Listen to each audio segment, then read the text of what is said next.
How's it going, YouTube? It's FuzzyXYZ here. Now today I'm going to bring you a deck profile. This is of my Prophecy Spellbook deck. This is a different variant. This is the one without High Priestess Prophecy. There's been some debates and some arguments and talks and conversations and discussions and stuff been going about on YouTube and on the forums recently about whether Priestess is actually necessary or not. I still personally love the card to bits. If you know me in person or on Facebook and this, that and other, you know that I'm obsessed with the card. But I just thought I'd test out the theory of the deck, running the deck without the card, just to test it. In testing, it's actually been doing really well. The one thing that I find with Priestess, especially at a tournament that I went to last week, is that if you open it in your hand without a sufficient amount of spellbooks, it can be really dead, especially drawing it late game as well. I have tested different variants with multiple copies of the card, at 3, at 2, at 1, and this personal build which is at 0. But to be honest, I find 1 to actually be really good, so I'll show you this variant without it completely and then show you a variant with just 1. I know the deck that actually won Euros played 1, that's where I got the idea to play 1, but at the minute I'm just going to show you my Priestess-less version. So let's go into the deck profile now. There's a lot of changes to this deck actually, but no change to this. The 3 Spellbook Magician is basically your Stratos of the deck. Search out your Spellbook, absolutely amazing. 2 Kaiku. This deck is basically anti-meta spellbooks, to be honest. Kaiku at 2 is really good. It completely stops dragons. It also shuts down prophecies a bit because they can't get the fates off. They can't banish for, if they play Priestess from the graveyard, they cannot banish for what's the other one? Spellbook of Life as well, which is pretty good. Excuse me. I have thought about playing this at 3. I decided to side the 3rd one, but I'm kinda 50-50 about whether I want to main it or side the last one. Let me know your guys' opinion on that. Do you play 3 or do you play 2? I'd be really interested to know, to be honest. The next card is Jaugen.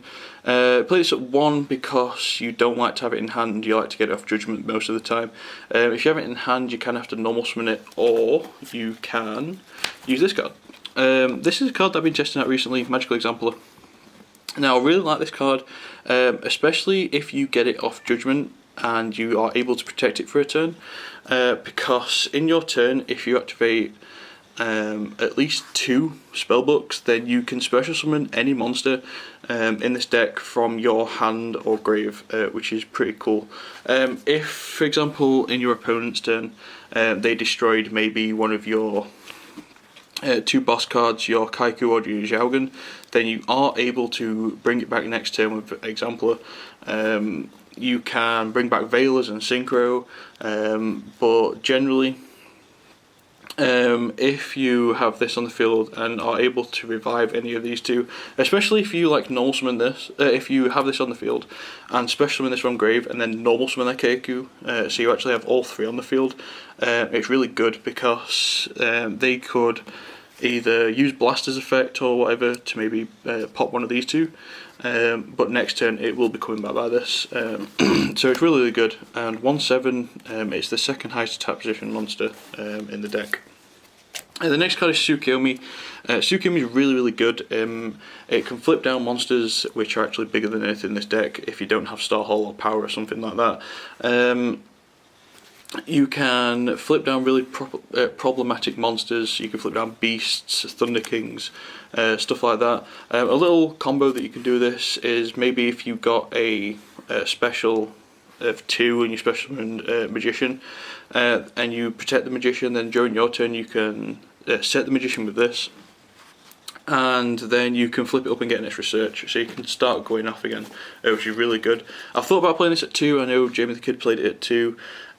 Shout out to him actually. It's really, I'll leave his deck profile in the description below because it's actually a really good deck profile. That's where I got most of the ideas from for this deck actually. But he played 2. I personally prefer 1 at the minute. I've tested 2 and sometimes opened both of them, and due to the fact that it goes back to your hand during the end phase, you do have 1 dead, to be honest. but then you also have the counter argument that you do actually want to draw the card as well. The final two monsters are two Effect Veiler. Them effect negations are very key in this deck, especially against the big eyes and stuff like that, and the Drago Sacks, and all the boss monsters, which do a lot of damage to this deck. That's it for the monsters. I think there's 10 in total. Onto spells, you have the 3 judgments. Absolutely amazing. You rely on this more in this deck to get out your Jougans, get out your Kaikus from your deck. Next card is 2 Tower. 2 Tower's amazing. 2 Masters to copy the 3 secrets. They're all standard, they're the exact same. 2 Fate. Fate is probably one of the best spell cards in the deck at the moment. The 2 Power works really well. You need 2 in this build because running over stuff with Kaiku and stuff like that. A Power and a Tsukiyomi is really good as well. And look how nice ultimates look. The 1 life to maybe bring back a Jougan to completely nuke the field. You can bring back your Magical Exampler, activate Spellbooks, and like I said before, go off with Exampler there. The next 2 cards are 2 Crescent. This is basically Pot of Duality for the deck. Put this in. Most people have been putting this in when they aren't playing Priestess. I've seen people play none at all. Some people play 2, some people 3. I prefer 2 because I think 3 is a bit dead at some points. The next 2 cards is 2 Starhole. This is the card that basically wins your games. If you search this early game and you rack up counters, then your opponent has a tough choice of either letting your monsters get really big. Like I've had these in combined at like at least 3k extra boost, which is crazy. Or the destroy it and then you get a search, so it puts your opponent in a really tough place and it just helps you win games. 2 Wisdoms to protect your Kaikus and Jougans, 1 Eternity, bring back your stuff, and 3 Upstart Goblins to get your extra searches off of Judgment and to draw extra cards. Onto the traps, your 3 T-Raw. Play T-Raw over Wabaku because with Wabaku they can still attack your monster with Zenmaines and Tyrus and they can still get a pop in the end phase, remember that. And the final 2 cards is 2 Phoenix Wing Windblast. I actually saw this in the winner's deck profile of Euros, and I wanted to test it out myself. I found that 2 seem to be really good because you can get them dead spellbooks out of your hand, like the Crescents. Maybe if you have 2 copies of the same card or something like that, maybe a dead tower in hand, then you can actually pitch it to return any card your opponent controls to the top of the deck. The best bit about this is it's like a compulse, so you can get rid of them Exceeds and Synchros and stuff. Also, if they have face-up cards like maybe a Gozen Match or an Anti-Spell Fragrance, something like that that can really hurt the deck, then you can just put it to the top of the deck and survive for an extra turn, get some combos off, and then deal with it later on in the game, because they have to set it and maybe game 2 and 3 if you've sided in the MSTs. Speaking of siding as well, due to the fact that you know what they're drawing, especially if it's like a boss monster or something like that, or maybe a Starhole or something, like that, then you can side in the Mind Crush and stuff, so you can just basically get rid of the card and then get rid of it permanent. But I do really like Phoenix Windblast. It's a really good card in my opinion. So that's it for the deck profile, guys. This is my Priestess-less version. Tell me what you guys think.